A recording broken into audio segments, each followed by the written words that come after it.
Na nossa aula de hoje, a gente vai dar continuidade a esse nosso assunto de processos de software. É uma das partes, é uma das unidades mais longas aí da disciplina, é um dos nossos focos principais. Então, nas aulas passadas, a gente vem falando sobre a ideia de processos, ilustrando isso com analogias em outras engenharias ou em outros contextos. A gente até viu a metáfora lá do Zeppelin e do jet plane na aula anterior. E hoje a gente vai começar a falar mais especificamente sobre alguns modelos de processo, que são aqueles esqueletos de processo que eu comentei na aula anterior, que podem ser aplicados em várias perspectivas distintas de um mesmo processo de desenvolvimento, né? Comentei que às vezes a gerência de mudança pode ser feita de uma maneira, a gerência de configuração de outra, a parte de testes gerenciada de um outro estilo, enfim. Então hoje a gente vai conversar um pouquinho sobre essas múltiplas possibilidades, lembrando que a gente ainda vai trabalhar num contexto ainda um pouco introdutório, porque ao longo do semestre a gente vai ter tempo suficiente para ir detalhando cada uma dessas metodologias e aplicabilidade, tá? Se vocês tiverem dúvida, pode me parar, perguntar. Enfim, então, como eu já adiantei, aqui a gente está se baseando no capítulo 4, tá, da 8ª edição do livro do Somerville. Bom, então aqui nesse capítulo, nessa unidade, a gente vai explorar os principais modelos de processo, a gente vai descrever aí alguns modelos genéricos e quando especificamente eles poderiam ser utilizados, porque esses modelos possuem prós e contras, e em linhas gerais a gente vai explorar aí esses modelos, né, aplicados em vários aspectos do processo de desenvolvimento de software, como eu já adiantei aqui, né, como é que isso poderia ser aplicado em requisitos, testes, evolução e vários outros pontos do processo. Mas no final dessa unidade, a gente vai começar a conversar sobre o RUP, que é o Rational Unified Process, que é o processo unificado Rational, que hoje faz parte da IBM, inclusive, esse processo. Por fim, a gente vai fechar essa unidade conversando sobre CASE, que é Computer Aided Software Engineering, né, engenharia de software apoiada por computadores. Então a gente vai dar uma olhada em algumas ferramentas que dão suporte aí ao longo de todo o processo de desenvolvimento de software. Vamos ao processo de software. Novamente, pode soar até de uma forma repetitiva, mas é importante que esse conceito fique bem claro aí na cabeça de todo mundo, né? Quando a gente fala de processo de desenvolvimento de software, a gente está falando de algo parecido com a ideia de um algoritmo. Não exatamente igual, mas parecido, tá? Um processo de software nada mais é do que um conjunto estruturado de atividades que são utilizadas aí para desenvolver um produto, seja ele com qual característica for. Pode ser produto customizado, pode ser produto de prateleira. Então, independentemente de qual modelo, a ideia de processo sempre aborda atividades dessas 4 características: especificação, projeto, validação e evolução. Olhando por esses 4 tópicos apenas, pode parecer que é uma coisa simples, mas a questão é que cada tópico desse daí, né, cada bolha dessa daí, ela pode ser explodida, né, ela pode ser expandida para um universo de questões à parte envolvidas em cada ponto. Evolução de software envolve treinamento, manutenção, criação de manual do usuário, enfim, implantação, um monte de questões. Validação envolve teste, code review, verificação, teste de aceitação, teste de usabilidade, teste de um monte de coisa, como vocês viram. Projeto, nossa senhora, projeto tem muita possibilidade específica, porque isso pode variar dependendo da característica do problema, né? Tem problema que é praticamente chance de erro zero, né? Como sistema lá de tempo real para uso crítico, e especificação é a parte de estudo do problema como um todo, antes de solucioná-lo, que é o que a gente vai focar mais na unidade. Nessa unidade em si, o nosso foco está aqui, ó. Como eu comentei, a gente vai começar a estudar os modelos de processo. Então, quando a gente fala de modelo de processo, o modelo é uma representação mais abstrata, é o esqueleto do processo, como eu tinha falado. E muitas metodologias, né, praticamente toda metodologia é baseada em algum ou alguns modelos. Professor, me dá um exemplo. Tá bom. Então, uma metodologia que a gente ainda vai estudar mais detalhadamente na disciplina, que é o Scrum. É uma metodologia ágil, né? O Scrum, ele é baseado em modelos de processo, que são utilizados em outras metodologias também. Vocês vão ver que é importante a gente ter uma ideia do que significam os modelos e a aplicabilidade, porque as metodologias, que são os processos já mais materializados, né, que é o que a gente usa no dia a dia, elas são baseadas nesses modelos. E uma vez que a gente entende a finalidade dos modelos, a gente até compreende melhor o porquê que determinada metodologia é baseada neles. A gente entra de novo naquela ideia lá do problema Zeppelin, do problema jet plane, não é? Aquele tipo de processo, ele é voltado para resolver problema com qual característica? E isso acaba definindo muito que tipo de modelo de processo, em que tipo de modelo de processo ele é baseado. Isso vai ficar mais claro daqui a pouquinho, tá? E um modelo de processo, ele pode, né? Ele apresenta uma descrição de um processo a partir de uma perspectiva particular, como eu falei, a gente tem vários tipos de atividades dentro do processo de desenvolvimento. Para cada atividade específica, a gente pode ter subprocessos, esses subprocessos podem ser baseados em modelos distintos.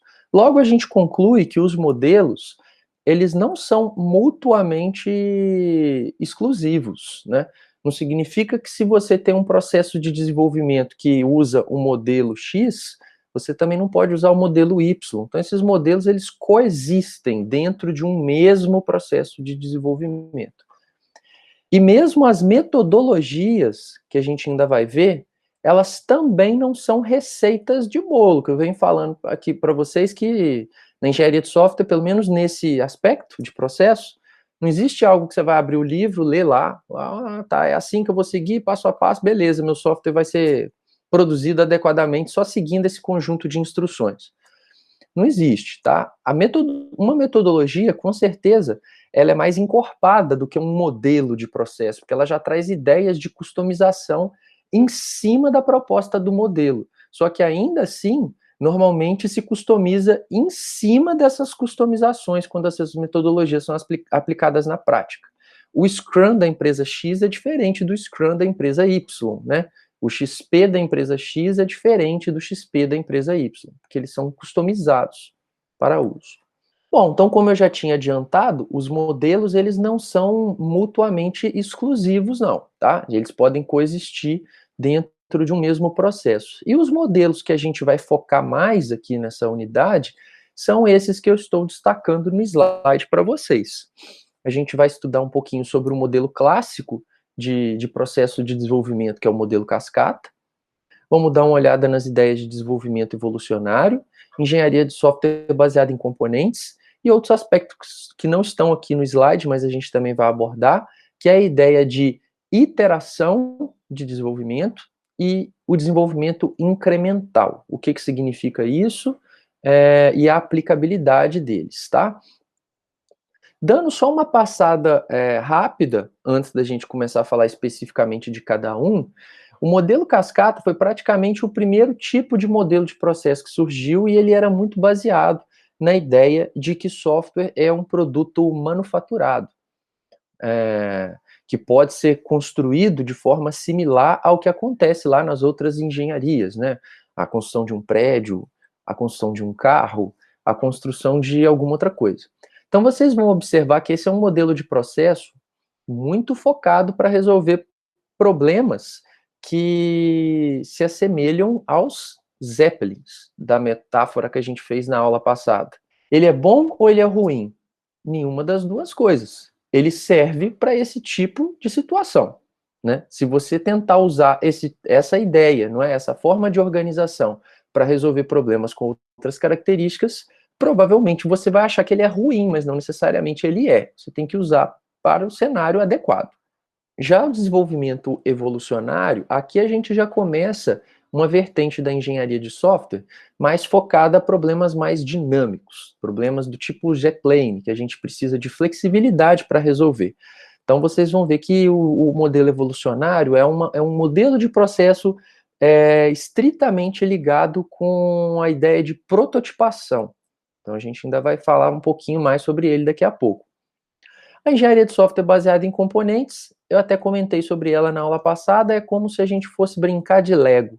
Aqui se desenvolve pouco e se integra muito, né? Reusa muito fazendo integração. Então a gente explora isso melhor daqui a pouquinho. Mas existem outras variantes de modelos de processo de desenvolvimento. Lembra que eu tinha falado, por exemplo, de sistemas de tempo real para uso crítico, né? Tipo um sistema que faz o controle de voo lá de um aeroporto, né? Me fugiu o termo aqui, as torres de controle lá, que permite um avião decolar, um avião pousar, ou até mesmo software que é embarcado em um avião, né? Que controla aquele equipamento, que leva vidas e não poderia falhar de forma alguma. Então, para desenvolvimento de sistemas críticos como esse, existem também modelos de processos, são vertentes aí da engenharia de software, que a gente chama de desenvolvimento formal, métodos formais. E esses métodos formais, eles são baseados em modelagem matemática. Então, basicamente, ele possui um conjunto de estratégias onde você consegue modelar e representar estrutura e comportamento de software por meio de modelos matemáticos. E existem formas de se, digamos, traduzir esses modelos matemáticos para código, evitando, assim, a ambiguidade. Afinal de contas, em português tem ambiguidade, matemática não tem. Matemática é algo exato. Então, para sistemas com características extremamente rígidas, de necessidade de segurança, questões como essas críticas que eu falei, esse tipo de abordagem de desenvolvimento pode ser utilizada. A gente não chega a entrar em detalhes sobre métodos formais aqui na disciplina, porque é algo bem específico, foge aí ao nosso objetivo principal, mas eu gosto sempre de comentar a existência, porque depois, se alguns de vocês tiverem interesse de se aprofundar, conhecer um pouco mais, já tem aí um norte. Então, para quem quiser, de repente, estudar um pouquinho mais a respeito, pode pesquisar pelo método Clean Room da IBM, que é um método formal, pode pesquisar sobre o método B, que também é um outro método formal, todos eles baseados nessas ideias de modelagem matemática e de eliminação ao máximo de ambiguidade para evitar aqueles ruídos que podem ocorrer das árvores tortas, que vocês já viram comigo, tá? Enfim, são para usos muito específicos. Dificilmente você vai ver uma startup usando um modelo como esse. Começando a falar especificamente sobre cada um desses modelos de processo que eu já adiantei, sobre a existência, por que o modelo cascata ou waterfall, né, que a gente está falando cascata porque é traduzido, mas ele vem do waterfall, que é cascata em inglês. Você já deve ter ouvido falar sobre essa terminologia, mas não necessariamente sabe o que significa. Essa figurinha clássica, ela representa muito bem a ideia do modelo cascata. Essa visão, essa perspectiva de processo de desenvolvimento, ela não parte do pressuposto do dividir para conquistar. Como assim, professor? O que você está querendo dizer com isso? A ideia aqui é o seguinte: o sistema, ele é uma coisa só. Ele é algo que a gente costuma dizer que ele é monolítico. Você vê para ele assim, você olha para ele como algo sólido que não dá para separar em pedaços. Então, já que não dá para separar em pedaços, ele vai ser todo desenvolvido daquela maneira homogênea. Então, para isso, o cascata, ele pega aquelas atividades principais que todo processo de desenvolvimento tem, que eu já falei, a gente sempre analisa um problema, a gente sempre projeta uma solução, a gente codifica aquela solução, a gente testa aquela solução, e, enfim, todas as atividades principais do processo de desenvolvimento, elas são feitas. Só que um tipo de atividade do processo nunca começa enquanto o outro tipo anterior não acaba, para o sistema inteiro. Ou seja, aqui, ó, O primeiro tipo de atividade são atividades de análise, como vocês estão vendo, definição de requisitos. Isso aqui significa o seguinte: se eu vou utilizar apenas o cascata, ou enfim, falando dele de linhas gerais, que ele não precisa ser usado, o processo inteiro não precisa ser cascata, mas uma parte dele pode ser. Enfim, mas falando em linhas gerais, você pega um sistema, imagina lá que você está desenvolvendo Pokémon GO. Pokémon GO é uma coisa só, é um aplicativo. Então a gente vai fazer aqui a análise completa desse sistema antes de fazer qualquer outro tipo de coisa. Então a gente vai levantar os requisitos a fundo, a gente vai fazer modelos de análise que diminui a abstração, vamos produzir um calhamaço de documento, entendendo tudo daquele problema inteiro. Na hora que aquilo dali está pronto, estudei o problema por completo, a gente vai projetar a solução. Só depois que a análise do sistema todo está completa. Beleza, aí vamos projetar a solução. O que, que a gente vai fazer aqui? Vamos expandir caso de uso, né? Vamos fazer a modelagem das classes, né? O diagrama de classe de projeto do sistema inteiro de uma vez. Vamos modelar o banco de dados inteiro de uma vez, definir lá os padrões de projeto que vão ser usados em todos os pedaços do sistema, enfim, definimos isso, então a solução tá clara. Então agora a gente vai codificar e testar o sistema completo. Completo, completo, completo. Observem que, então, pessoal, não sei se está ficando claro para vocês, mas esse tipo de modelo de processo demora mais para o seu cliente, para o seu usuário, ver algum tipo de resultado. Porque o cliente está te contratando, né, para desenvolver software. Então, o que importa mais para ele é software.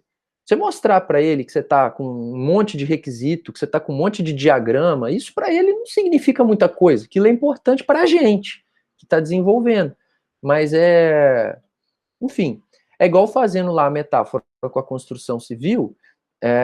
Isso aqui é parecido com a maneira como a construção civil constrói uma casa, constrói um prédio. Enquanto você contratou alguém lá para fazer sua casa, você não está muito interessado no modelo estrutural que o engenheiro fez para saber como é que vai ficar a base da casa, o teto.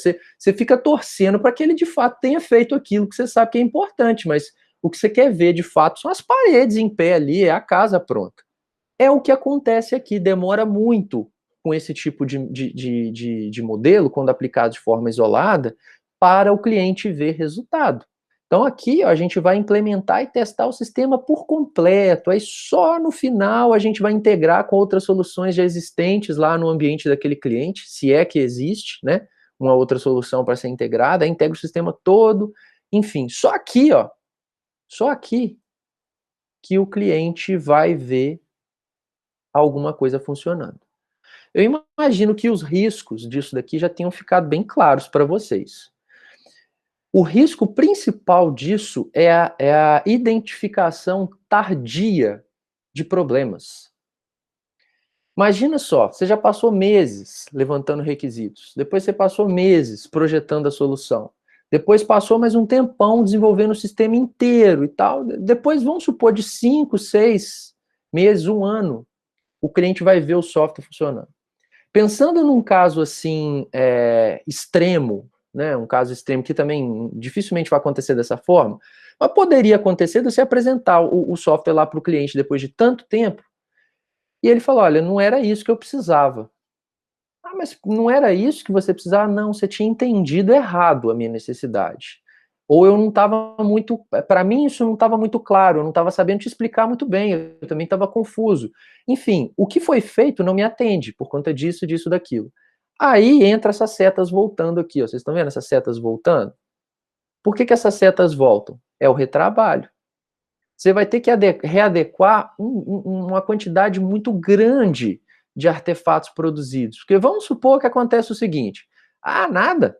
O cara percebeu aqui que tinha um problema, a gente vem direto aqui, ó, e muda lá no código e tá tudo certo. O software está funcionando para ele.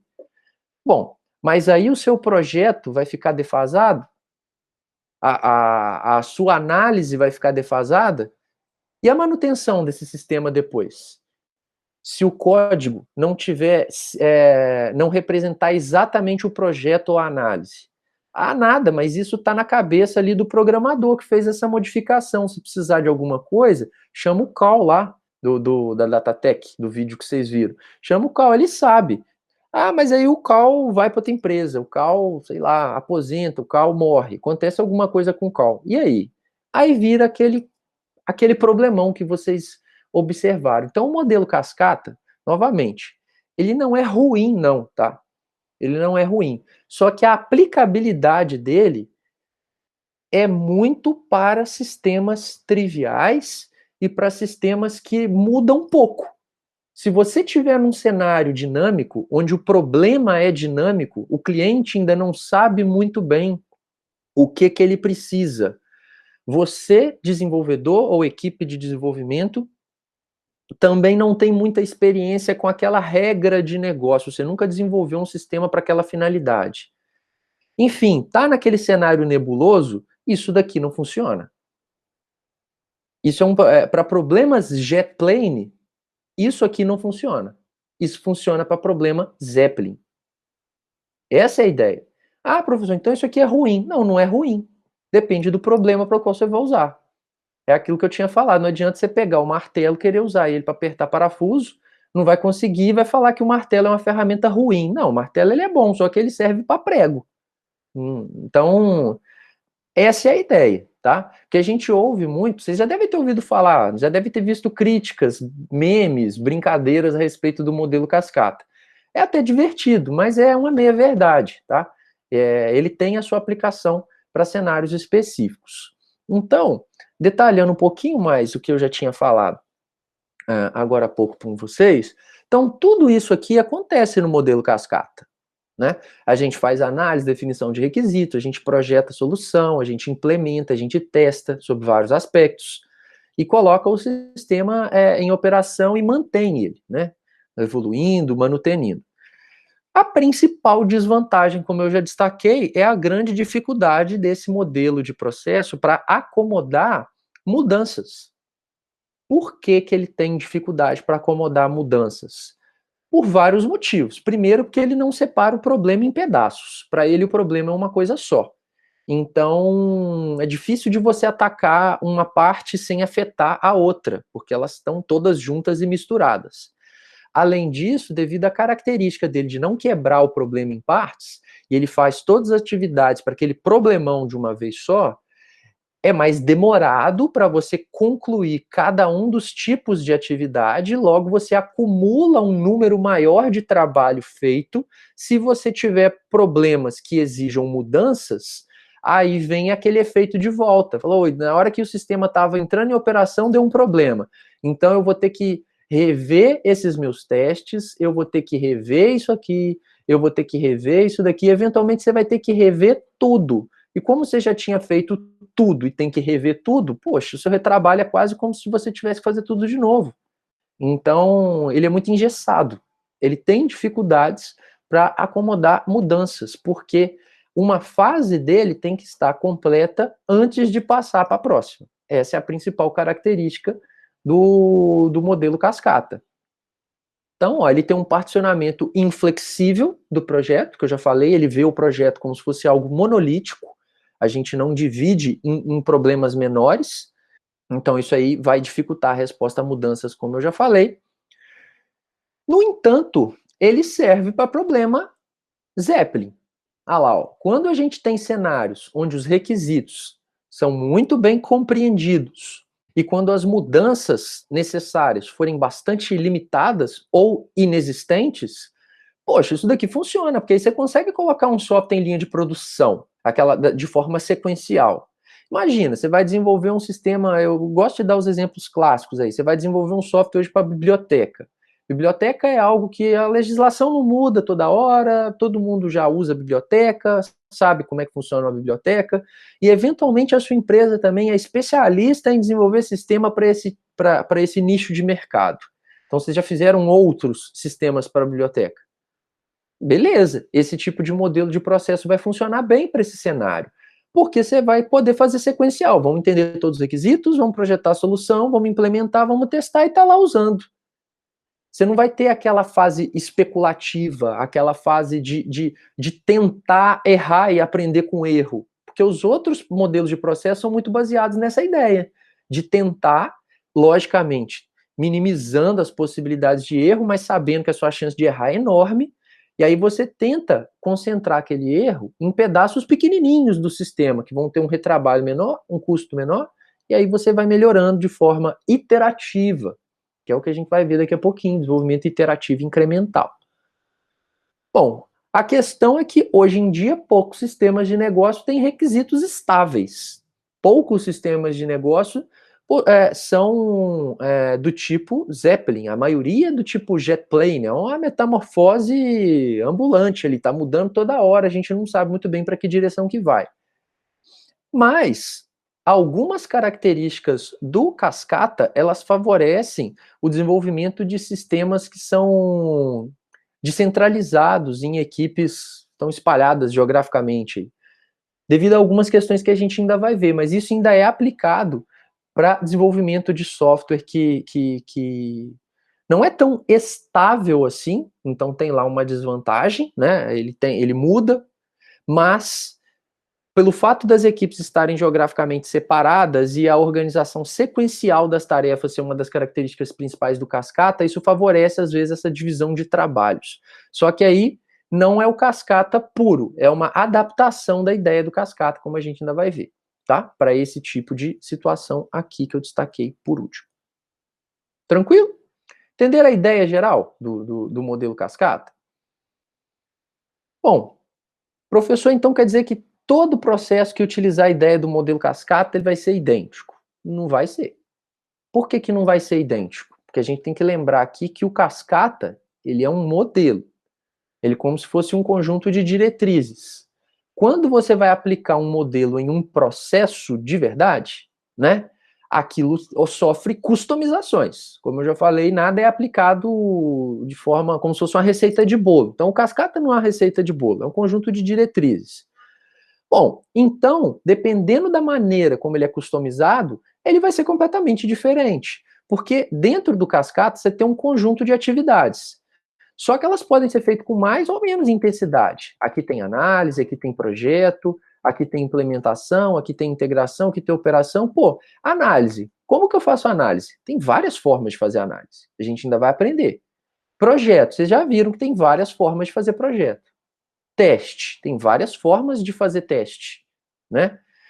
Enfim, e por aí vai. Então, nesse sentido, a mudança dos tipos de atividade, da intensidade dada para cada um delas, enfim, isso daqui já deixa claro que dois cascatas podem ser completamente diferentes. Depende do que dele que você está usando, e como você está usando, e quem está usando. Os artefatos produzidos. O documento de análise de um processo cascata X pode ser completamente diferente do documento de análise do modelo do cascata Y. Depende de como você está usando. Alguém pode estar usando caso de uso, o outro pode estar usando histórias de usuário. Alguns podem estar usando modelagem de banco de dados relacional, outros podem estar usando modelagem de banco de dados NoSQL. Enfim, os artefatos criados eles são múltiplos. E isso deixa os processos diferentes. A ordem também pode ser modificada, né? Em que ordem eu testo, que tipo de teste eu faço, em que momento eu faço, a duração desses testes, a duração da análise, a duração do projeto, quem é responsável por cada coisa. Gente, o processo não é só o que é feito. Eu já tinha falado lá na engenharia 1. Um processo envolve o que, envolve como, né? Envolve quem, envolve muitas respostas a serem dadas. E a maneira como as respostas são dadas mudam essas questões que eu estou destacando aqui, ó. Imagino que tenha ficado claro para vocês. E isso deixa muito claro para a gente que mesmo processos baseados no mesmo modelo, que no caso aqui é o cascata, podem ser completamente diferentes.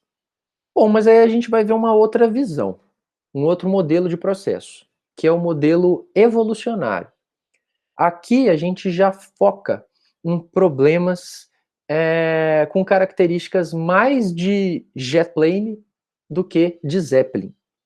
Ou seja, são processos, são modelos de processos que tentam resolver problemas dinâmicos, problemas mais imprevisíveis. O desenvolvimento evolucionário, ele faz isso baseado em prototipação. A ideia de desenvolvimento baseada em prototipação, no contexto de software, a gente chama de desenvolvimento evolucionário. Qual que é a ideia de prototipar? A gente já falou um pouco sobre prototipação quando a gente estava fazendo a unidade de projeto de interface do usuário, lá na Engenharia 1. Então, qual que é a ideia de prototipar? É você rapidamente esboçar uma ideia, expor ela a críticas e colher os feedback daquela crítica e tentar melhorar a ideia. Não é isso que é a ideia da prototipação? A tela, por exemplo, você prototipa lá no rascunho de papel, nas primeiras coisas que a gente faz, mostra para o cliente, ele vai falar, olha, não é muito bem isso daqui, isso me atende, aquilo dali não me atende por conta disso. Aí você vai para uma nova rodada de prototipação, tenta melhorar aquilo baseado nos comentários, apresenta de novo. Aí, novamente, você recebe comentário, fala, melhorou, aquela parte ali realmente agora ficou mais próxima do que eu precisava. Mas aquela dali ainda não está legal, por conta disso, disso, daquilo. Então você vai refinando, né, de forma iterativa, até que, de fato, você tenha algo mais maduro. Não é essa que é a ideia de prototipação? Então, o desenvolvimento evolucionário, ele faz isso não apenas para projeto de interface, mas ele tenta utilizar essas ideias para o desenvolvimento como um todo. Depende de onde você vai aplicar ele dentro de um processo de desenvolvimento. Você vai fazer o que de forma evolucionária? A sua gestão de requisitos, a programação em si, a parte de projeto, a parte de teste. Você pode usar a visão evolucionária na parte que você quiser, na parte que você precisar. Mas ele faz isso sob dois pontos de vista, sobre duas vertentes, que é o desenvolvimento evolucionário e a prototipação throwaway. E a diferença das duas visões aqui é basicamente conceitual, é algo muito pequeno. Quando a gente fala de desenvolvimento exploratório, a gente está aplicando o desenvolvimento evolucionário para uma parte que já é bem compreendida pela equipe de desenvolvimento. Ou seja, você quer apenas fazer uma validação da sua percepção a respeito das coisas. Vamos supor que você está lá desenvolvendo um sistema para um usuário específico e tem uma parte dele ali que praticamente não tem dúvidas dentro da equipe de desenvolvimento. Vocês têm aquela sensação de que aquilo ficou muito claro, que vocês conseguiram extrair bem do cliente a necessidade, ou que vocês fizeram o projeto da melhor maneira como poderia. Aí você só quer confirmar aquilo mesmo com uma segunda opinião, digamos assim. Então, o desenvolvimento exploratório ele é aplicado para essas partes do problema. Quando você quer apenas uma confirmação de algo que você já tem praticamente certeza que está correto. A prototipação throwaway, que é a que acaba sendo usada com mais frequência, ela já tem uma visão bem diferente. Ela é utilizada aqui para as partes que ainda são muito nebulosas, para as partes que ainda são mal compreendidas, né? Você fez lá seu levantamento de requisitos, por exemplo, e sentiu que tem um módulo ali que, poxa, não está muito claro, sabe? Você está desenvolvendo um sistema para a área médica, ele vai ter que, de repente, integrar com algum equipamento já existente, e você não entendeu muito bem a interface desse equipamento e o uso que aquele módulo vai ter propriamente dito. Ou seja, você está com aquela sensação ruim de que você pode fazer algo errado, né? Então você quer entender aquilo melhor, você quer, enfim, deixar aquilo um pouco mais claro. Então, rapidamente você poderia construir protótipos descartáveis, por isso prototipação throwaway. Você vai jogar fora aquilo depois. Você está fazendo rapidamente só para você pegar o feedback, melhorar, e aí aquilo vai ficando um pouco mais claro, tá? Só que assim, se a gente for olhar a visão evolucionária isoladamente, novamente, estou falando dela isoladamente, mas na prática a gente acaba usando isso customizado e misturado com outros modelos de processo. Mas olhando esse modelo puramente, A ideia é que isso daqui, o desenvolvimento baseado em prototipação, seja utilizado durante todas as etapas de desenvolvimento. Ou seja, o seu desenvolvimento de software ele seria um protótipo que vai ser feito na primeira versão para entender melhor esses requisitos, depois para validar esses requisitos que a gente já está entendendo um pouco melhor, e ele vai evoluindo até virar o produto final. E essa ideia, isoladamente, ela é um pouco preocupante, que eu vou falar sobre isso daqui a pouquinho para vocês. Ela traz alguns problemas, traz alguns benefícios também, por isso que ela tem que ser usada com devido senso crítico, para saber se os problemas dela não são prejudiciais para o seu cenário, e se as vantagens que aquilo traz, de fato, acrescenta para o que você está querendo fazer. Agora, indiscutivelmente, se a gente for comparar com a ideia do cascata, aqui a gente tem muito mais paralelismo e flexibilidade. Porque o cascata, ele pega lá aquele blocão monolítico, você não divide nada, vai fazendo as atividades de forma sequencial e demora muito para o seu cliente, para o seu usuário, ver alguma coisa e poder criticar e identificar um problema. Não é isso que é uma das características do cascata? Isso já é completamente diferente no desenvolvimento evolucionário, porque a gente tem essas atividades aqui que são simultâneas, ó, de análise, desenvolvimento e teste para as múltiplas versões, ou seja, rapidamente o seu cliente vê alguma coisa e pode dar uma opinião. Logo, rapidamente você vai identificar problemas e claro, todo problema para ser resolvido, ele tem um custo, ele tem algum retrabalho. Só que o retrabalho para uma parte pequenininha, o retrabalho para 15 dias de trabalho é muito menor do que o retrabalho para um ano de trabalho. Então, o fato de você ter esse feedback cedo, né, faz com que diminua o custo para o retrabalho e você tende a ter uma chance muito menor de ter uma falha generalizada do projeto. Ele pode ter falhas pontuais, mas falhar tudo a ponto de chegar aquele só e falar, não, isso daí não me atende. Dificilmente isso vai acontecer, porque a própria o próprio modelo, ele já tem essa flexibilidade. Ele lida com o dinamismo do problema. É um problema jet plane, então eu estou me adaptando a ele. Eu gerencio ele de uma forma também dinâmica. Bom, então isso faz parte das vantagens que eu estou apresentando aqui para vocês. Ó. Então, uma das grandes vantagens é o atendimento a necessidades imediatas do cliente, porque ele vai estar participando ali com uma frequência muito grande, né, dando opinião, e então, quando eu falo de necessidade imediata, é que às vezes o cliente ele tem aquela ânsia de ver como é que está ficando, ou até mesmo uma ânsia de já começar a usar parte do que foi feito. Às vezes o sistema inteiro não está pronto, mas um pedaço está. E aquele pedaço ele já pode começar a usar, dependendo, né, de outras questões, mas isso seria possível. Então, esse modelo de processo, ele possibilita essa situação. É uma vantagem. Bom, a especificação, ou seja, a análise do sistema, ela é feita de forma incremental, ou seja, não tem aquele momento que você vai sentar e vai ficar ali semanas, meses, só estudando o problema, só levantando documentos, só fazendo entrevistas, só coisas assim. Isso vai ser feito, isso vai sendo feito sob medida ao longo do processo. Chegou no módulo X, vamos detalhar a análise desse módulo X. Chegou no módulo Y, vamos detalhar a análise desse módulo Y. Então a coisa é feita de forma mais quebrada, tá? O detalhamento ele não é feito todo de uma vez, ele é feito na hora correta. E ele vai sendo incremental, porque quando você detalha uma parte, você vai juntar com o detalhamento das outras partes até que você tenha o detalhamento de tudo. Por isso incremental. Isso é uma vantagem. Bom, facilita o entendimento do problema por parte do usuário. Sim, porque se é baseado em prototipação, você está diminuindo a abstração, concorda comigo? Então, às vezes, o usuário, o cliente, ele tem aquela dificuldade de saber expressar o que ele precisa, ou às vezes ele expressa incorretamente, então tende a trazer ruídos de comunicação, mas quando você prototipa, você mostra para ele algo já mais materializado, fica muito mais fácil dele perceber se ele comunicou direito ou até mesmo dele perceber o que ele precisava. Que às vezes ele não sabe o que ele quer, mas ele sabe o que ele não quer.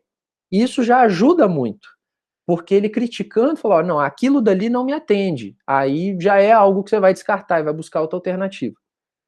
Enfim, isso são grandes vantagens. Quanto à flexibilidade e paralelismo de atividades, eu já falei com vocês. Então, são as vantagens desse modelo, mas tem desvantagem nessa brincadeira também.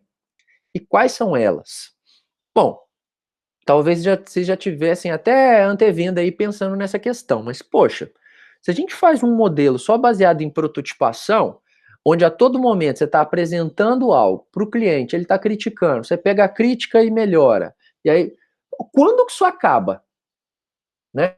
Quando é o fim disso? O cliente ele vai poder ficar criticando infinitamente, porque software, se a gente for parar para pensar, ele sempre tem algo para melhorar. Mesmo software comercial. A gente pega os softwares que a gente usa aí no dia a dia, a gente tem críticas relativas a ele. Né? É natural, isso acontece com qualquer um. Mas isso daí, se for utilizado em excesso, desenvolvimento evolucionário, se ele for usado em excesso, então, em múltiplas etapas do processo de desenvolvimento, e não houver, do ponto de vista contratual, ou coisa assim, algum tipo de freio, a equipe vai ter uma dificuldade muito grande para ter a visibilidade do processo ou do progresso do processo. Aonde eu estou? Quando isso vai acabar? Né? Fica difícil. Né? E aí o cronograma, essas questões podem ficar comprometidas. Então essa pode ser uma desvantagem desse modelo olhado novamente, de forma isolada. Tá? Só que ele não vai ser usado de forma isolada. É por isso que os modelos de processo não são usados de forma isolada, tá, pessoal? Na prática, a gente acaba misturando eles para um compensar a deficiência do outro. E ter algo que, num cenário combinado, fique o mais próximo possível, sei lá, da perfeição, embora a perfeição seja algo utópico. Bom, o que eu digo aqui por criar falsas expectativas? Isso daqui também eu comentei com vocês lá na Engenharia 1 e a gente vai falar aqui de novo. Lembra que eu tinha falado na Engenharia 1, quando a gente começa lá a prototipar a interface, que a gente tem que tomar cuidado em como são os primeiros protótipos que a gente faz? Nunca pegue e faça o primeiro protótipo num nível assim muito elevado. Às vezes tem equipe que acha legal, pega lá um Just in Mind, um Adobe XD ou alguma ferramenta assim de prototipação visual, que parece mesmo que o software tá pronto quando você olha aquele protótipo feito. Se você parte para protótipos já de um primeiro momento, né, se você parte para protótipos tão detalhados, você fatalmente vai criar falsas expectativas para o seu cliente. E isso vai refletir em pressão sofrida pela equipe que está desenvolvendo por parte do cliente. Porque o cliente não sabe desenvolver software. Na maioria das vezes, ele não sabe desenvolver software. Então, você vai mostrar para ele determinados protótipos lá na primeira semana que vocês estão se reunindo. Aí você prototipou a interface, mostrou para ele, esboçou uma ideia do banco, mostrou para ele. Dependendo do nível que isso tá, o cara vai ficar com aquela impressão assim, nossa, essa equipe é produtiva pra caramba, tá pronto, né? Daqui um mês eu tô usando isso aqui e meu problema tá resolvido. Mas não é bem assim. Só que é difícil, às vezes, para pessoas que não têm formação na área, ter essa percepção, porque não sabe como é que funciona o processo como um todo. Então, gerenciar isso torna-se um desafio, porque pode começar a sofrer cobranças contratuais. Pô, você está me enrolando, né? Já tem tanto tempo que você me mostrou tal coisa, eu estou precisando, eu estou tomando prejuízo, a culpa é sua. Então, isso é algo a se tomar cuidado, tá? Por isso que a gente não deve sair prototipando tudo e a qualquer momento, porque senão corre o risco de gerar ruídos como esse. Bom, quando eu digo que sistemas são frequentemente mal estruturados quando baseados apenas nesse modelo, eu digo especificamente sobre o desenvolvimento exploratório, que é quando a gente pega a parte bem compreendida e tenta só prototipar para validar a ideia, para ver se era aquilo mesmo, tá? Quando o desenvolvimento exploratório ele é feito, digamos, de forma quase generalizada no processo de desenvolvimento como um todo, a gente tende a ter sistemas fartos de gambiarra, para falar o português bem claro. Por quê? Quando a gente está fazendo um protótipo, gente, protótipo é protótipo, né? A ideia do protótipo é você mostrar uma ideia e colher feedback. Para isso que serve protótipo em qualquer área. Então, normalmente, quando você está construindo um protótipo, você não vai precisar de levar em consideração preocupações com relação à qualidade estrutural interna daquilo, ao desempenho daquilo, a facilidade de uso daquilo.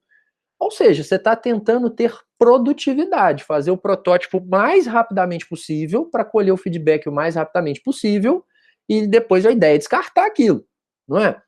Só que se o seu desenvolvimento, o seu protótipo, ele não é descartado, ele vai virando o sistema no final, ele vai acumulando gambiarras. Porque quando você está fazendo o protótipo, você não tem esse tipo de preocupação. Afinal de contas, poxa, se você for fazer um protótipo se preocupando com as propriedades e princípios de projeto, padrões de projeto, se você for aplicar isso num protótipo, já faz o sistema de uma vez, porque vai demorar. É custoso você usar essas questões. Então, essa é que é a questão, tá? Quando a gente desenvolve o sistema, que o protótipo vira o sistema, normalmente ele é mal estruturado, ele é cheio de gambiarra. Em outras palavras, ele é difícil de dar manutenção. Isso é ruim? Não necessariamente. Depende da característica do seu problema. Vamos dar lá o exemplo que eu gosto de dar também sobre aplicativos descartáveis. Imagina que você está desenvolvendo lá o aplicativo da Copa do Mundo. Esse tipo de sistema, concorda comigo que ele é para um uso pontual?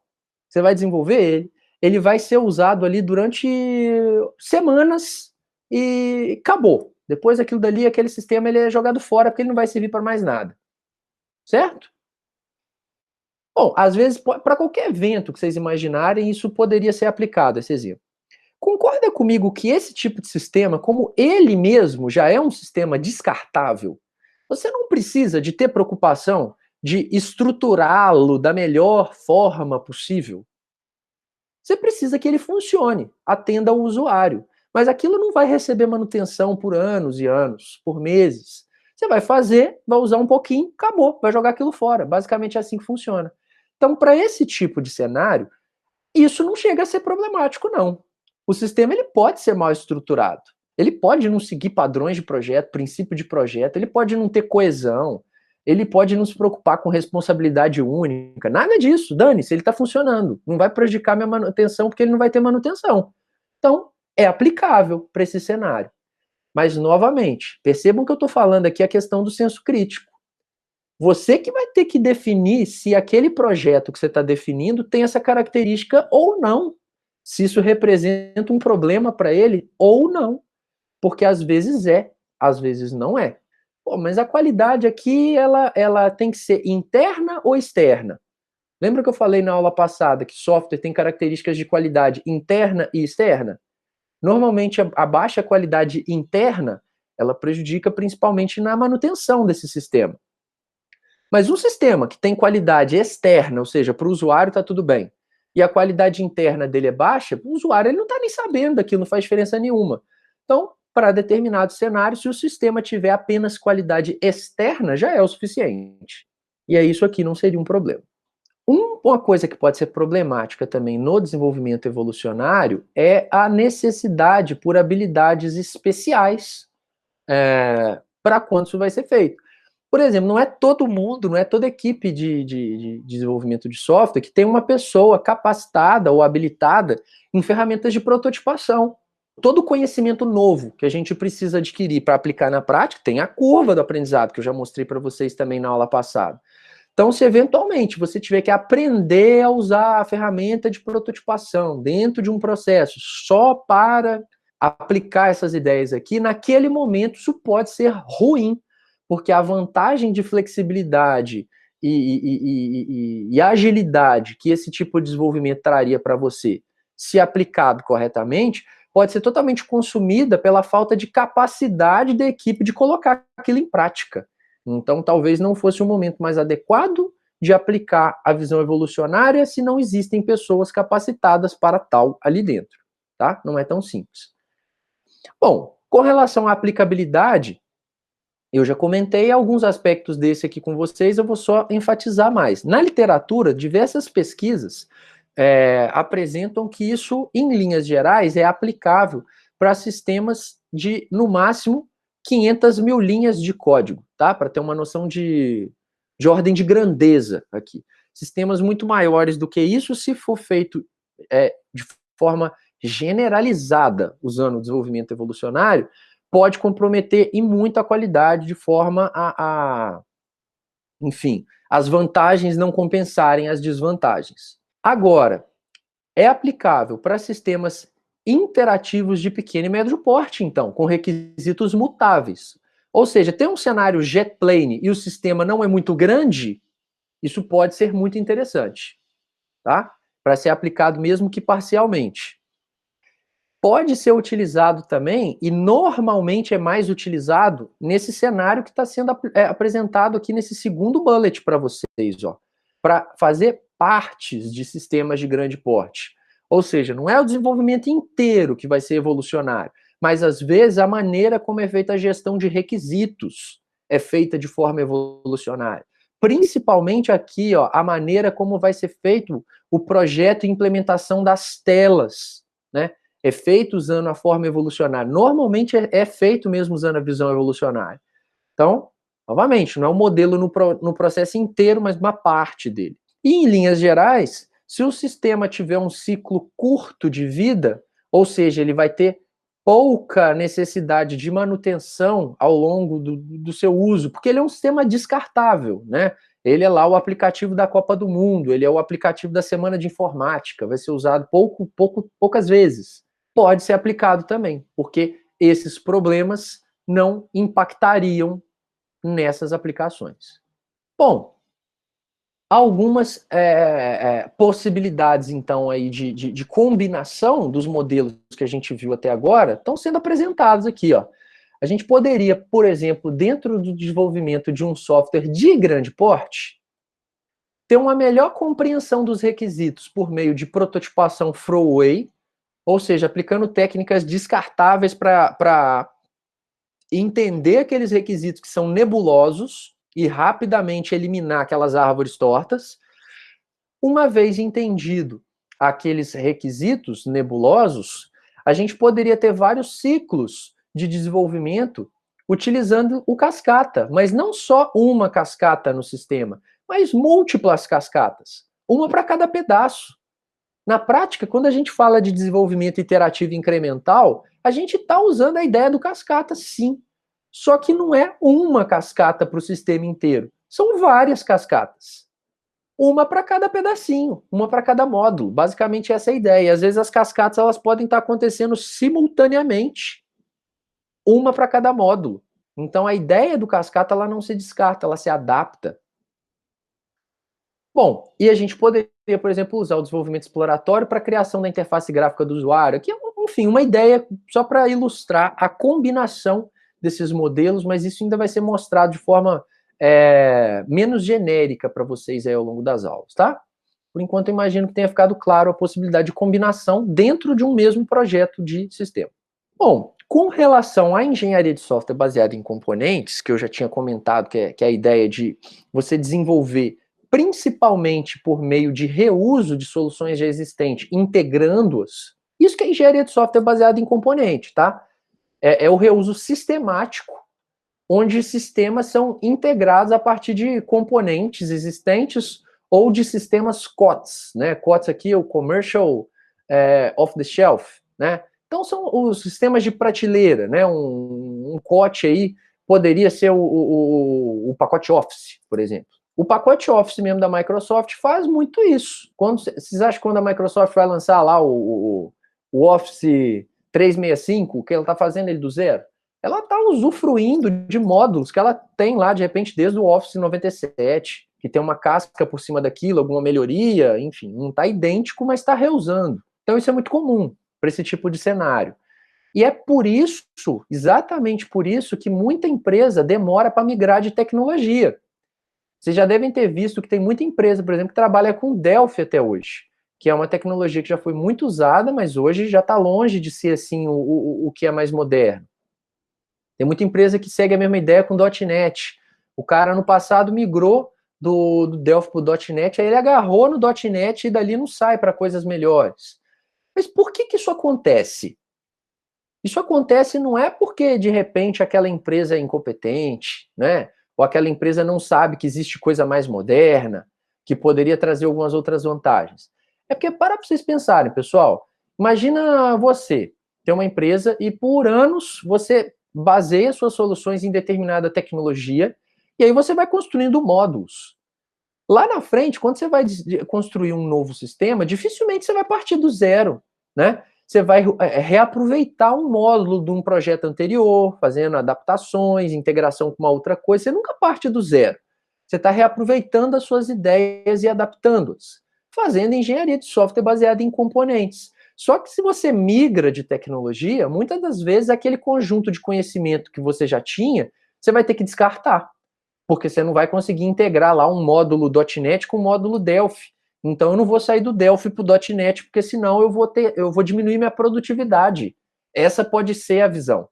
Aí o cara fica nesse ciclo vicioso e não sai daquela tecnologia nunca, pelo receio de enfrentar a curva de aprendizado, que vai diminuir a produtividade para depois aumentar. Então isso é vantajoso quando você está usando, traz aumento de produtividade, mas pode trazer esse tipo de vício, como eu estou levantando aqui, tá? Bom, os estágios de um processo de desenvolvimento baseados principalmente em engenharia de software baseada em componentes são esses 4 principais que estão sendo destacados aqui, ó. Basicamente, você tem um estágio de análise dos componentes existentes, modificação dos requisitos, isso aqui eu gostaria de dar um destaque muito grande, tá? Olha que interessante. Bom, interessante dependendo do ponto de vista. Não é o software que se adequa ao cliente. É o cliente que tem que se adaptar ao software normalmente quando esse tipo de tecnologia é utilizada. Porque a noção aqui é mais ou menos assim, olha, eu tenho o requisito A, B e C. Eu vou desenvolver essa solução por meio da combinação dos módulos possíveis aqui que eu tenho. Ah, não tem nenhum módulo que consiga atender totalmente o requisito X. Beleza, vamos mudar o requisito X. Então, muitas das vezes, os sistemas desenvolvidos por meio de engenharia de software baseada em componentes, eles não são exatamente tão bons quanto eles poderiam ser, porque eles são limitados à tecnologia que foi utilizada. Eu já passei por isso múltiplas vezes, quando estava desenvolvendo uma solução rápida por meio do WordPress, combinando plugins. Às vezes a gente sabia que aquela solução não era exatamente o que o cliente precisava, mas era a que dava para fazer rapidamente, considerando os plugins que a gente tinha acesso. Então, assim, o cliente que se adapte a isso. Vai dar para ele usar. Eu sei que vai ser meio desconfortável, mas ele consegue, sabe? É mais ou menos essa a visão. Mas isso é péssimo. Engenharia de software baseada em componentes, ela pode trazer esse cenário, já que você não tem, às vezes, um componente que atenda totalmente aquela necessidade, vamos modificar um pouco aqui esses requisitos, atendê-lo parcialmente. Então fica aquele sistema que o cliente sente que não era exatamente o que ele precisava. Você sente que você está tendo que se adequar ao sistema e não o contrário, né? O que assim, não é o ideal mesmo, mas pode ser aplicado parcialmente de forma a compensar esse cenário. Eu não estou querendo dizer que engenharia de software baseada em componentes é uma ideia ruim, não, tá? Só que a gente tem que ficar ciente de que ela pode trazer esses problemas para a gente tentar compensar. Bom, então os estágios estão aqui, ó. Você analisa os componentes, você pode precisar modificar os requisitos, aí você vai projetar o sistema baseado no reuso desses componentes e vai basicamente fazer o seu desenvolvimento baseado na integração desses múltiplos componentes. É brincar de Lego. Você vai mapear os componentes que você tem que servem para resolver determinados requisitos, vai combinar eles, testar tudo junto e o sistema está lá pronto. É montar um sistema em WordPress, é montar um sistema, né, em outras plataformas similares, segue essa ideia. Bom, como eu estou dizendo aqui, ó, essa abordagem ela está se tornando cada vez mais usada à medida que padrões de componente vão surgindo. Mas esses componentes, eles não precisam ser só componentes de terceiros, como essa ideia que eu dei do WordPress. Normalmente, as empresas que passam por esse problema que eu citei aqui, ó, elas passam por ele porque elas reusam muitos componentes criados por elas mesmo, ao longo dos anos. E aí, por isso que ela tem dificuldade para sair dali.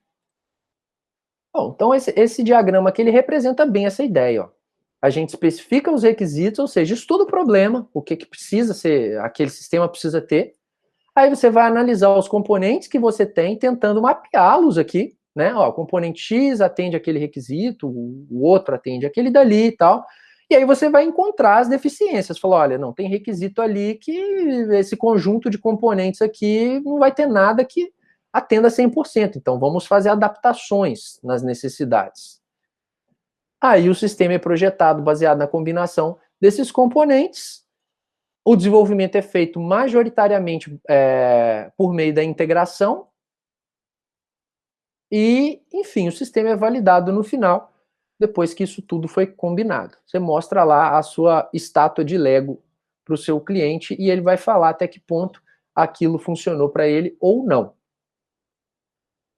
Problemas envolvidos nisso daí. Naturalmente, o primeiro e o principal é o não atendimento dos requisitos de usuário.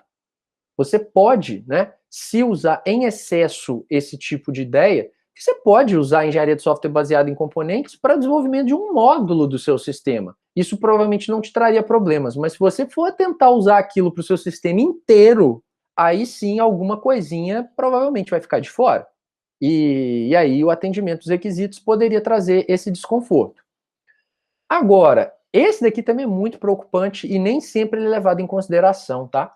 Que é a perda do controle da evolução de um sistema, devido à falta de acesso e atualização de componentes especificamente desenvolvidos por terceiros, tá?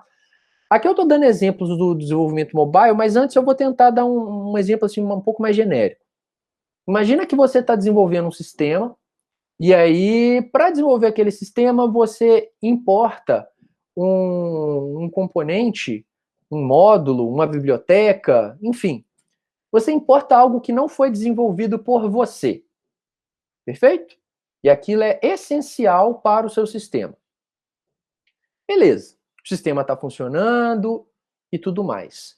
Só que aí, futuramente, você precisa de fazer uma evolução daquele sistema, ele precisa ganhar algum requisito novo, ou ele precisa modificar algum requisito que já existia. O sistema já estava em uso, tá? Implementado, testado, mas ele precisa evoluir lá na frente para acomodar alguma mudança.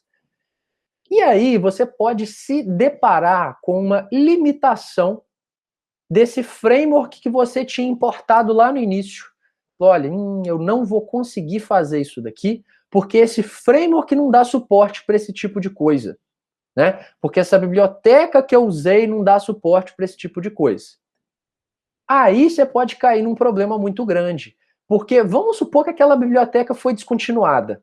Vamos supor que aquele framework foi descontinuado, né? E você não tem acesso ao código interno dele, porque ele é uma caixinha preta. O que vai acontecer? A evolução do seu sistema está limitada devido ao reuso de uma solução que você fez no passado. Então isso tem que ser muito avaliado, tá? Não estou dizendo que não pode reusar. Pode e deve, o reuso traz muita produtividade.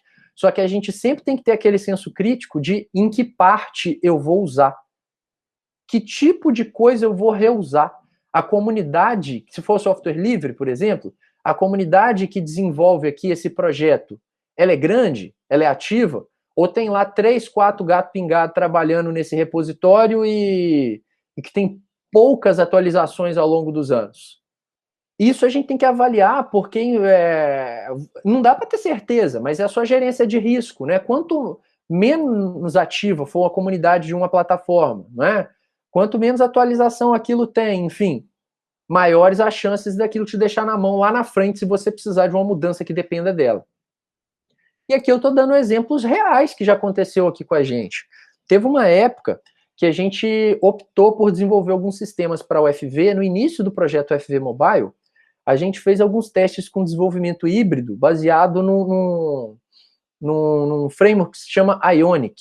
Não sei se vocês já ouviram falar. O Ionic, basicamente, você desenvolve usando tecnologias de web, JavaScript, HTML5, e ele gera código para múltiplas plataformas. Android, iOS e tal. Por que o Ionic era um problema para a gente aqui? O Ionic, ele era uma verdadeira bomba relógio. Ele ficava sempre entre o deprecated e o beta. Nada no Ionic era estável. Eu não sei hoje, porque tem muito tempo que eu não uso. Então, todo código que você desenvolvia, ou você usava algo que era beta do Ionic, ou você usava algo que já era deprecated do Ionic. Então, toda vez que você precisava de dar manutenção nesse sistema, às vezes você já tinha que mudar diversas coisas porque já ficou depreciado. E aí você tinha que substituir por coisas que ainda eram beta, que não eram estáveis. Então era um cenário muito arriscado. Você não tinha confiança naquela plataforma.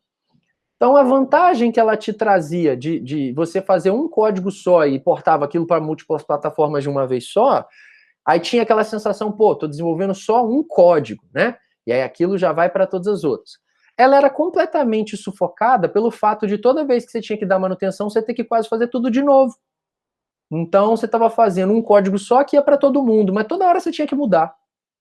Por quê? Alta dependência de algo externo que não era estável, te trazia problemas, tá? Isso aconteceu num cenário parecido quando a gente estava desenvolvendo o aplicativo FV Eventos. Aqui não necessariamente no aplicativo, mas no back-end desse aplicativo. A UFV tem um sistema que a divisão de eventos usa, que ele chama SysEventos. É um sistema web onde basicamente todo o sistema da universidade ele é cadastrado lá nos SysEventos. Né? É um evento, uma semana de informática mesmo. Sempre você tem que ir lá, registrar na divisão de eventos, eles lançam nesse sistema, e aí o banco desse sistema, a gente construiu uma API em cima dele, que é o back-end do FV Eventos. Ou seja, a gente consome dados de lá. Só que quando a gente foi construir essa API, a gente precisou de fazer modificações nesses eventos, no próprio sistema web. E esse sistema ele é desenvolvido num framework de JavaScript que se chama Est.js.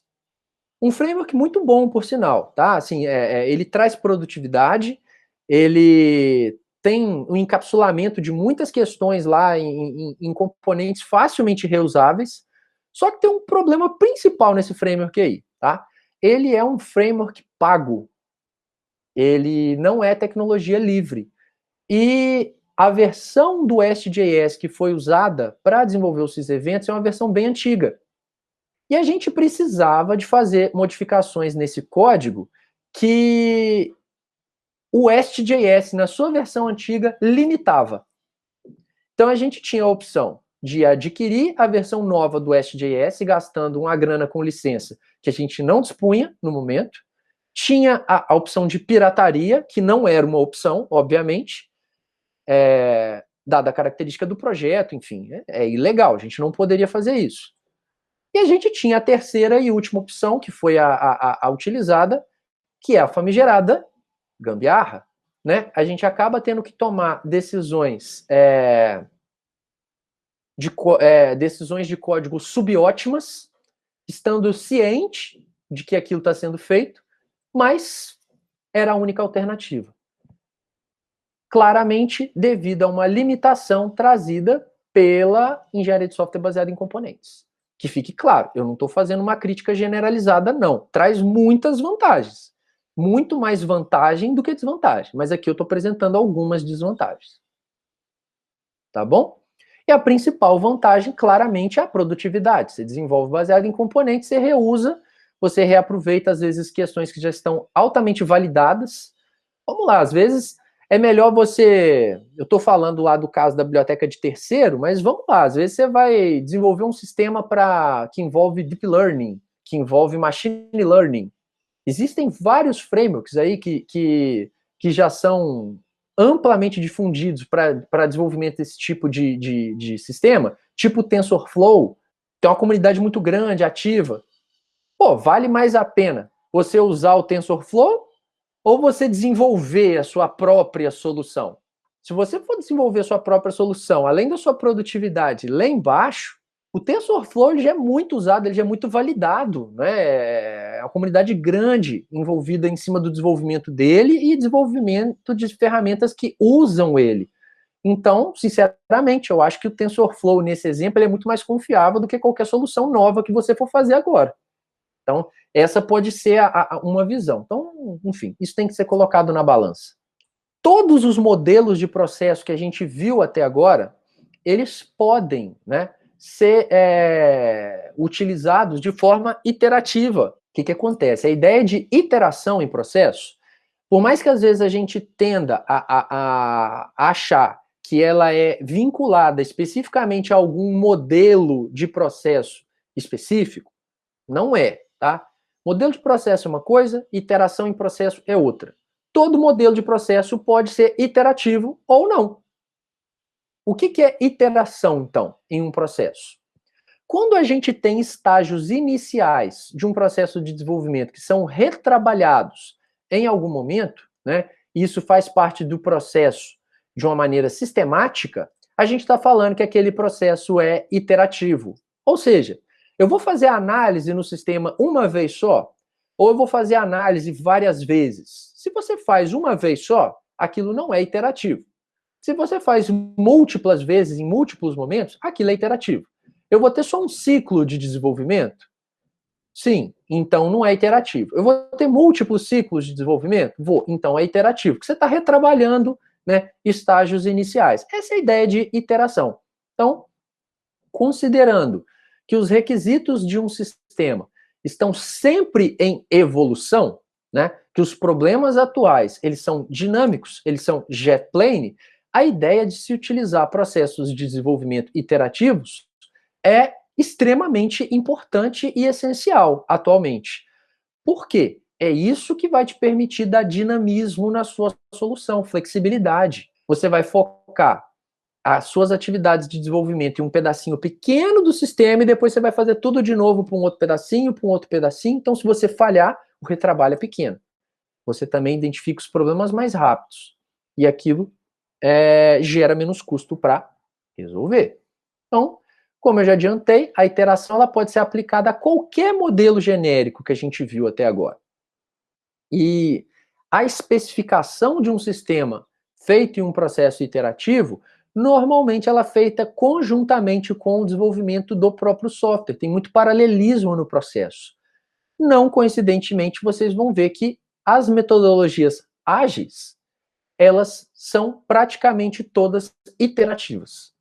Elas trabalham com essa ideia de retrabalhar estágios do processo de desenvolvimento para conseguir essa flexibilidade, esse paralelismo e essa adequação a um problema que está mudando toda hora. Tem duas abordagens principais de visões iterativas.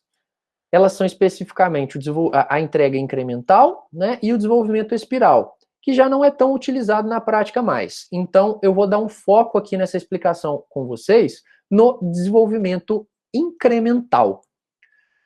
Quando a gente fala de desenvolvimento incremental ou na entrega incremental, significa que ao final de cada iteração, que eu já expliquei mais ou menos qual que é a ideia, a gente pode visualizar uma iteração, pessoal, como se fosse uma cascata. Imagina que eu faço várias cascatas no meu sistema, no meu processo de desenvolvimento. Cada cascata poderia ser uma iteração. No final de cada iteração, eu tenho algo pronto, que vai ser integrado com as outras coisas prontas que eu já tinha. Ou seja, eu tenho uma integração de um incremento. Quando a gente fala de desenvolvimento incremental, é isso. O sistema ele vai sendo feito em partes, e sempre que uma parte nova fica pronta, ela é integrada com as outras partes que já existiam. Até que não tenha mais partes para fazer e o sistema está todo completo. Isso é desenvolvimento incremental. Dividir para conquistar. Você pega um problemão, quebra ele em probleminhas. Para cada probleminha, você pode ter lá várias iterações. No final daquele conjunto de iterações, você pode ter um incremento que vai sendo integrado com os outros e no final está tudo pronto. Tipo o que vocês fizeram em Android. O que a gente fez lá em Android? Vocês tiveram duas iterações. Fase 1, fase 2. Cada grupo.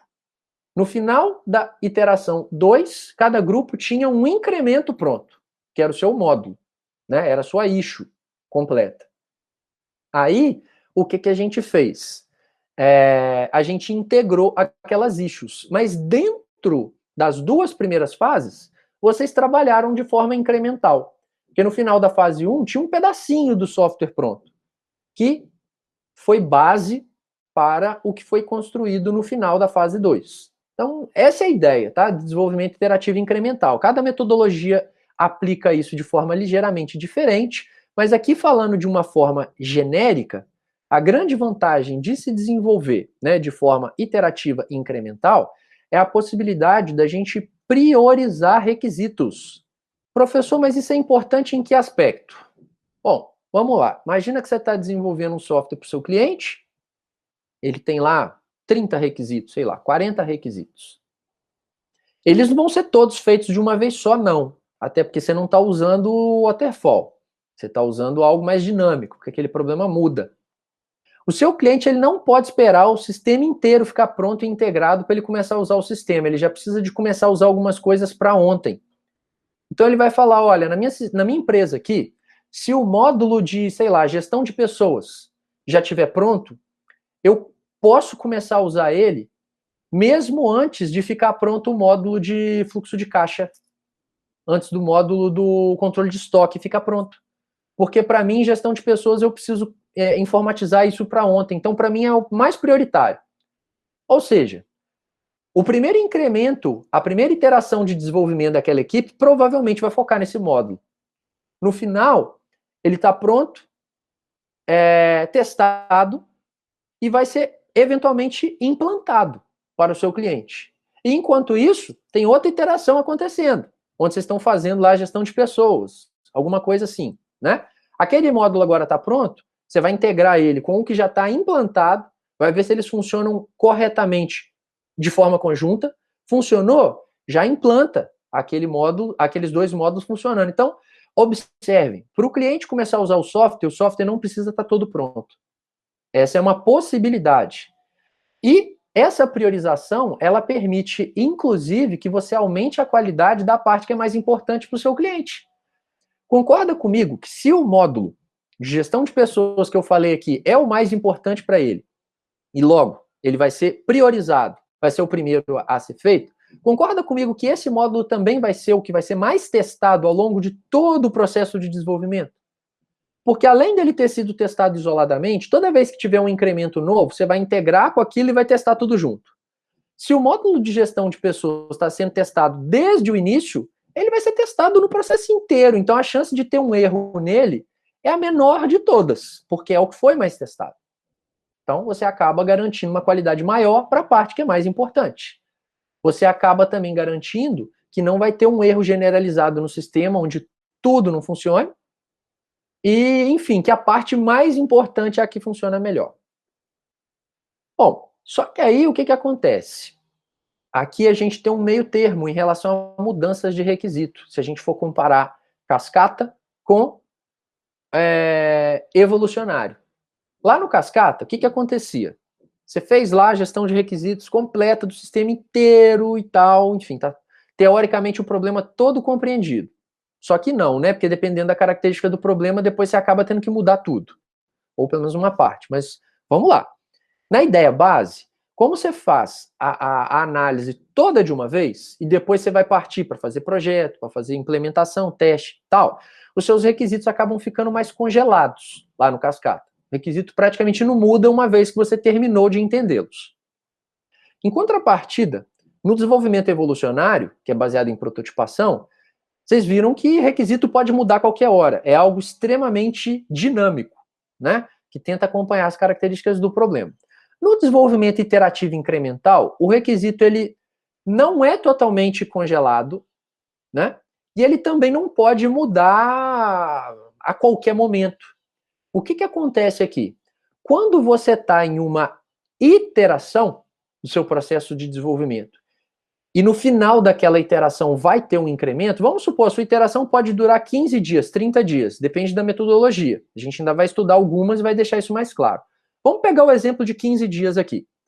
Se a sua iteração dura 15 dias, durante aqueles 15 dias, os requisitos que fazem parte daquela iteração estão congelados.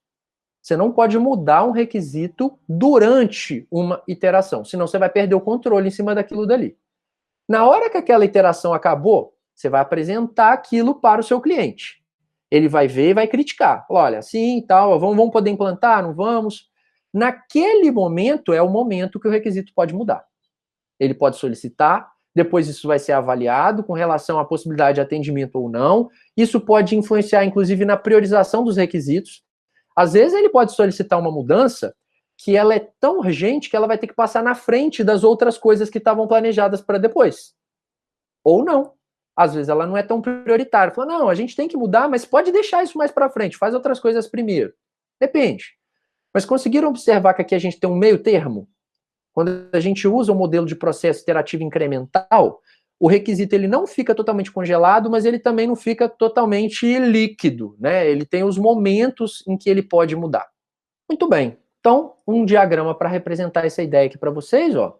A gente tem a definição dos requisitos iniciais, a gente tem a atribuição desses requisitos a incrementos, né, ou iterações que gerarão incrementos, ou seja, você vai falar, ó, esse requisito vai ser feito primeiro, esse vai ser feito depois, blá, blá, e esse vai ser feito por último. Existem algumas ideias de o que deve ser levado em consideração para priorizar um requisito. A gente ainda vai estudar isso na unidade, quando a gente estiver falando especificamente sobre análise, mas tem estratégias para tal, mas enfim, você vai mapear. Isso é mais importante, isso é de importância média, isso é menos importante. Logo, eu faço isso primeiro e eu faço isso daqui depois. Aí você vai projetar a arquitetura do sistema de uma maneira geral, e aí você vai começar a desenvolver aquele incremento, ou seja, aquela parte do sistema. E aqui vai acontecer o quê, pessoal? Nesse ciclo aqui, ó. Basicamente, o que vai acontecer aqui é como se fosse uma cascata, só que para um pedaço do sistema. Aqui, você vai fazer a análise detalhada daquele pedacinho, você vai fazer o projeto detalhado daquele pedacinho, você vai implementar aquele pedacinho, você vai testar tudo relacionado com aquele pedacinho, vai integrar ele com todos os outros pedacinhos que já estavam prontos, testar o sistema completamente com todos os pedaços já existentes, e aí o que vai acontecer? Uma vez que você validou o sistema, se não tem mais nenhum pedacinho para desenvolver, o sistema está pronto. Se ainda tem requisitos pendentes de desenvolvimento, não acabou o processo de desenvolvimento, o sistema está incompleto, você vai voltar para cá, você vai pegar aquela sua lista, aquele seu backlog de requisitos, vai desempilhando, falou, agora o mais importante é esse daqui, vamos fazer tudo de novo. Analisar em detalhes esse pedacinho, projetar, é como se fosse uma cascata para cada iteração. Essa é a ideia. E aí, no final de cada uma, você tem um pedaço de software pronto, integrado e que pode ser implantado. Bom, vantagens que a gente tem aí do desenvolvimento incremental. O valor pode ser entregue para o seu cliente a cada incremento, de modo que a funcionalidade do sistema pode ser disponibilizada mais cedo. Ou seja, a gente garante que rapidamente o cliente ele vai ter acesso a software funcionando e não apenas a isso. Ele vai ter acesso a pedaços de software com valor agregado a ele funcionando. O que eu digo por valor agregado? O que é mais importante para mim, eu tenho acesso primeiro. O que eu posso conviver por mais tempo sem ter acesso, fica para depois. Então, o módulo que é mais importante é o que vai ficar pronto primeiro. O que é menos importante é o que vai ficar pronto depois. Logo, o cliente não só colhe os frutos do uso daquilo, como ele pode te dar o feedback que favorece a melhoria da qualidade das partes que são mais importantes. O incremento inicial, ou seja, o primeiro pedaço de software que você fizer nesse processo, ele pode atuar como uma espécie de protótipo, que vai ajudar o cliente até a entender, né, a te ajudar a elicitar esses requisitos para os incrementos posteriores. Porque lembra que eu falei que os requisitos ficam congelados durante uma iteração? Quando ela acaba, no final lá de 15, 30 dias, você vai apresentar aquilo para o cliente e ele vai criticar. Naquele momento ele pode falar, não, aquilo dali não funcionou legal, aquilo dali poderia ser melhor, esse desempenho não está aceitável, bababá. Na próxima iteração, aquilo já pode ser modificado. E aí vai ficando... Quanto mais a gente evolui nas iterações, mais maduro o sistema vai ficando. Os riscos de falhas generalizadas são muito menores. Você vai ter falhas pontuais aí, mas o sistema falhar como um todo, falar, esse sistema aqui não serve, descarta, faz tudo de novo, isso dificilmente vai acontecer, porque você está rapidamente identificando os problemas e não deixando eles propagarem para as outras partes do sistema, a ponto de virar o PVA-NET, que eu comentei na semana passada, que é os serviços do sistema, ou seja, as funcionalidades do sistema que têm uma prioridade mais alta para o seu cliente, vão ser também as que serão mais testadas, porque são as que serão desenvolvidas inicialmente elas vão ser testadas individualmente, integradas com todas as outras que vêm depois, então a garantia de qualidade dela é mais alta. Vantagens. Mas tem desvantagem. Como tudo na engenharia de software, nada é perfeito, funciona bem para um cenário, não funciona bem para outro. A gente tem dificuldades grandes aqui de mapear requisitos para entregas pequenas. Aqui estou dando um limiar de 20 mil linhas de código. O que acontece? Na literatura, existem diversos autores que recomendam que cada iteração, ou seja, cada incremento de um software, né, fruto de uma iteração, não deve ter mais do que 20 mil linhas de código. Ou seja, no final de 15 dias, 30 dias, o que você produz não deveria ser mais do que essa quantidade de linhas de código. Só para vocês terem uma noção de tamanho do que seria produzido nesse intervalo de tempo. Aí que vem a dificuldade. Nem sempre é muito simples da gente mapear requisitos para pedaços de software com tamanho como esse. Às vezes a gente consegue mapear requisitos que são para tamanhos muito menores ou muito maiores. E, às vezes, quebrar um requisito em pedaços menores não é possível. Então, enfim, acaba sendo um pouco utópico esse limiar de 20 mil linhas e fica difícil. A tomada de decisão do que vai ser feito em cada incremento não é muito simples, tá? Existem técnicas que ajudam nisso, mas é difícil de tomar essa decisão. Então, não deixa de ser uma desvantagem do processo. Como os requisitos eles não são detalhados todos de uma vez, mas eles são detalhados aos poucos, de forma iterativa, quando você vai lidar com ele, naquela interação, você vai detalhar ele. Fica difícil de identificar, às vezes, a interseção entre incrementos. Às vezes você vai perceber, lá na frente do seu processo de desenvolvimento, quando você está desenvolvendo uma coisa, que, na verdade, você poderia reusar outra, porque você ainda não tinha aquela visão tão micro do problema, você tinha uma visão macro. Aí quando você foi detalhando, você falou, olha só, cara, tem uma interseção aqui com uma parte que a gente já fez que a gente não tinha percebido ainda. Então, isso pode acontecer, tá? E atrapalhar no reuso de algumas questões, gerar alguns retrabalhos desnecessários. Para a gente fechar a aula de hoje, e tá cravando aí o nosso horário, o último slide que eu vou apresentar para vocês. Eu vou introduzir a ideia de uma metodologia ágil. Mas saibam que a gente ainda vai falar muito mais sobre isso. Tem uma unidade da disciplina que é só sobre isso, inclusive. Tá? Mas aqui é só para ilustrar. A gente está falando de processos, a gente falou ao longo da aula de hoje sobre vários modelos de processos, e eu falei que metodologias são baseadas nos múltiplos modelos de processos. Às vezes eles podem ser combinados dentro de uma mesma metodologia. E aqui a gente tem um exemplo de uma metodologia ágil, que é o XP. O Extreme Program, né, ou programação extrema, se a gente for fazer uma tradução literal.